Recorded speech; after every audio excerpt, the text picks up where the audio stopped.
No, I haven't done it, and I won't do it. Well, you should have done it, or at least you shouldn't have said you'd do it. The truth is that in daily English conversations, we all use contractions.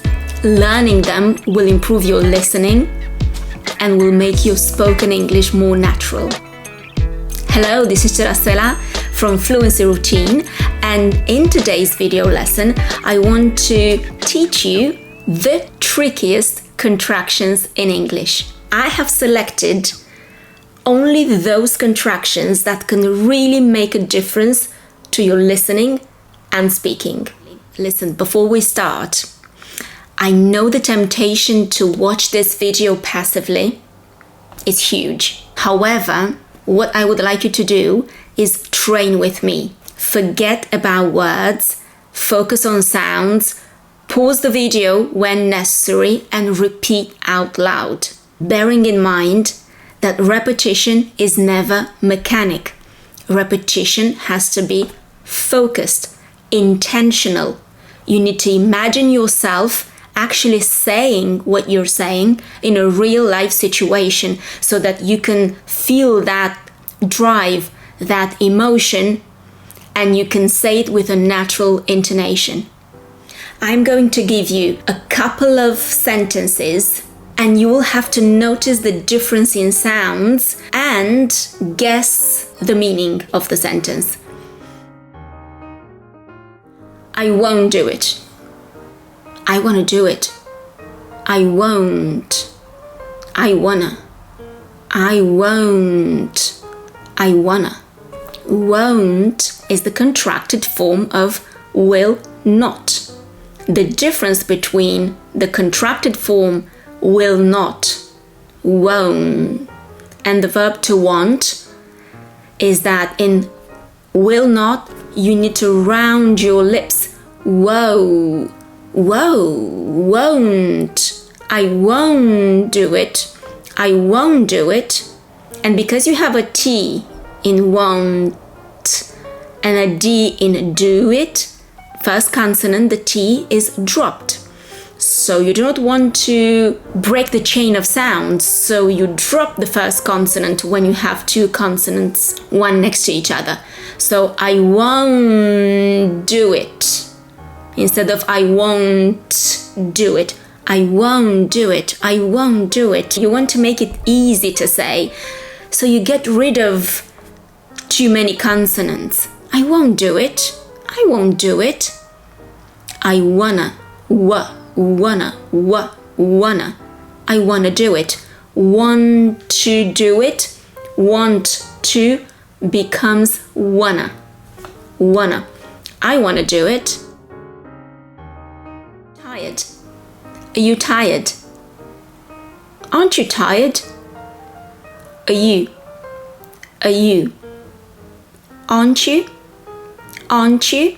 The first one is positive, the second one is negative. Are they in the office? Are they? Are they? Are they? Just the sound The negative, aren't they in the office?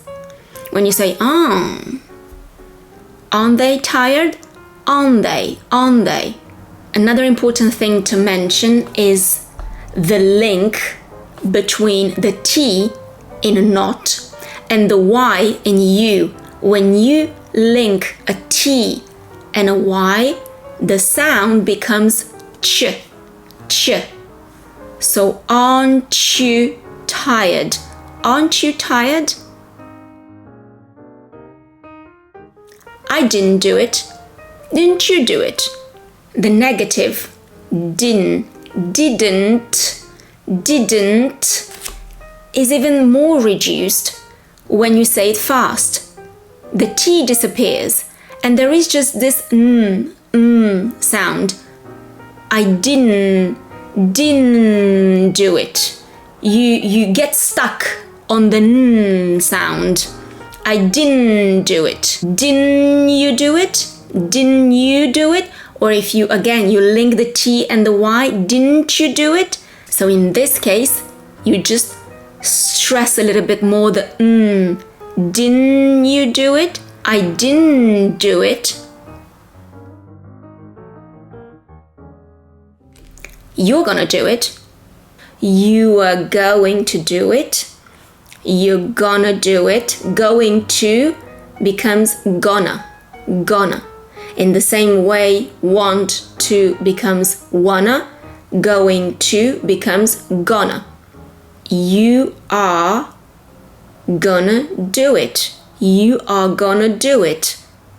Contracted, you are gonna do it. You are gonna do it. The verb are is reduced to a single sound.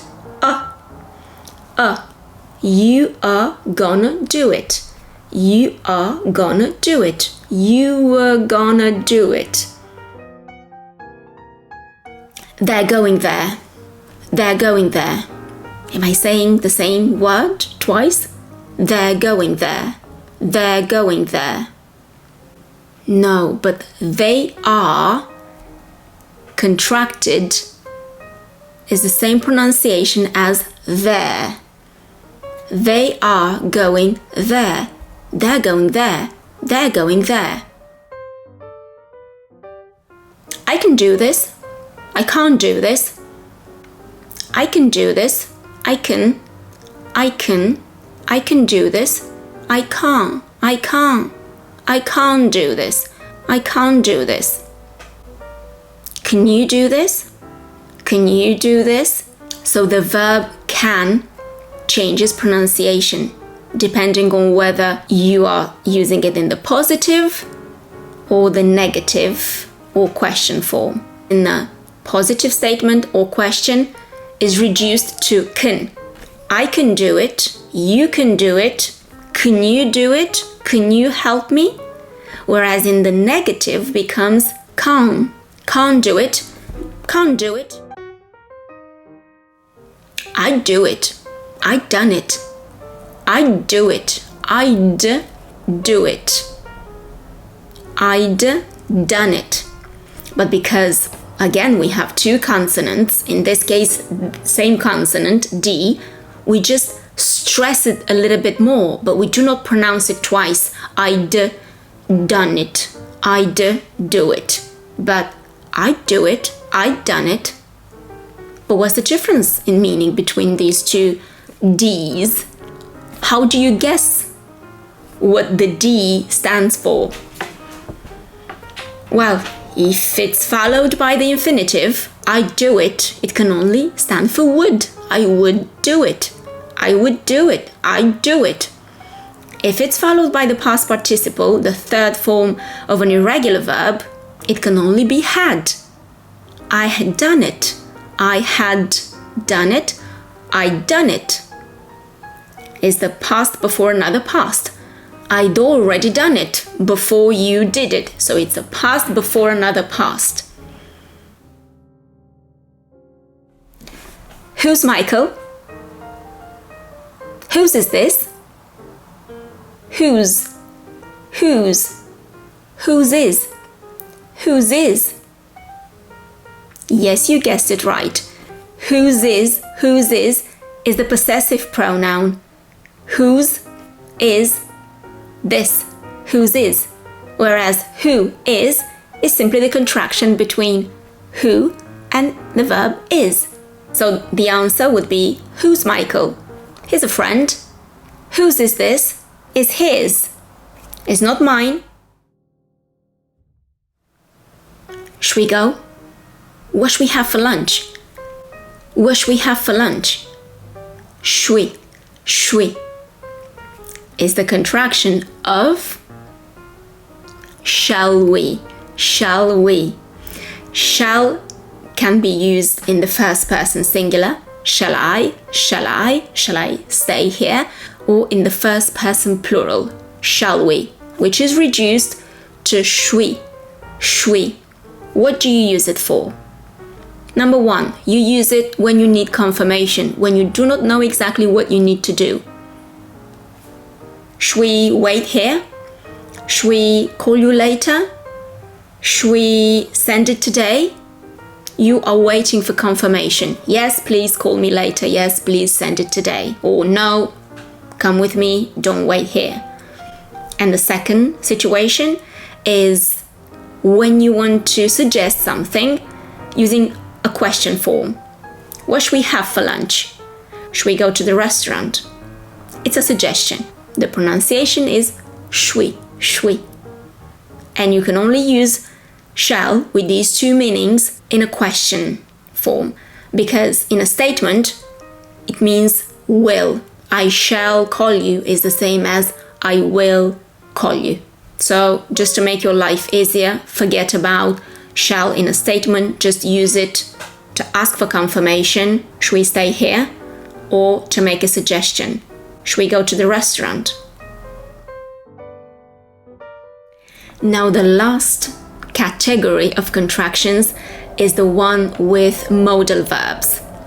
And here we are going to break it down into present and past.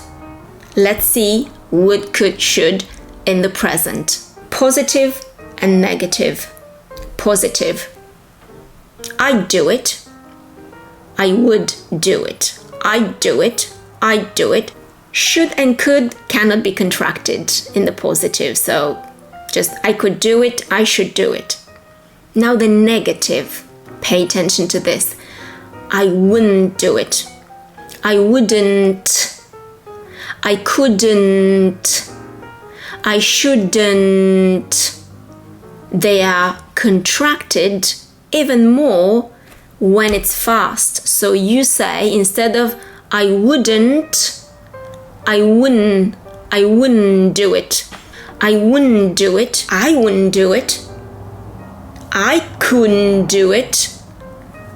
You shouldn't do it. You shouldn't do it. You shouldn't do it. Isolate the sound that you struggle to pronounce and say that sound many times until you feel confident. Then put it in the whole sentence. So, shouldn't do it. I couldn't do it. I couldn't do it. You can exaggerate it a little bit, just for the sake of getting used to the sound. Then, obviously, in natural pronunciation is not that stressed. I wouldn't do it. I shouldn't do it. I couldn't do it. Now let's see these in the past. Used in the past, in the positive and in the negative form. In the positive, you need to add a V sound. V, v. I would have done it. I would have done it. Would have, of. I would have done it. Can you guess could? That's right. Could have done it. I could have done it. And should? I should have done it. I should have done it. I should have done it. Why didn't I do it? I should have done it. Negative. I wouldn't have done it. I would not have done it. I wouldn't have done it. But when you speak fast, wouldn't have is further reduced to I wouldn't have done it. Again, that sound. I wouldn't have done it. I wouldn't have done it without you. I couldn't have done it alone. I couldn't have done it alone. Practice with intonation. Imagine yourself in different situations and say it with the real, natural intonation and emotion. I couldn't have done it. I couldn't have done it without you. I shouldn't have done it. Now I regret it. I shouldn't have done it. Right, good. So that was it for today. Pretty intense, wasn't it? Well, thank you for watching. And as always, take action. Nothing becomes automatic without practice. Repeat out loud with intention, imagining yourself in a real life situation. Focus on the sounds, forget about the words, and repeat out loud. I'll see you in the next video lesson. Bye.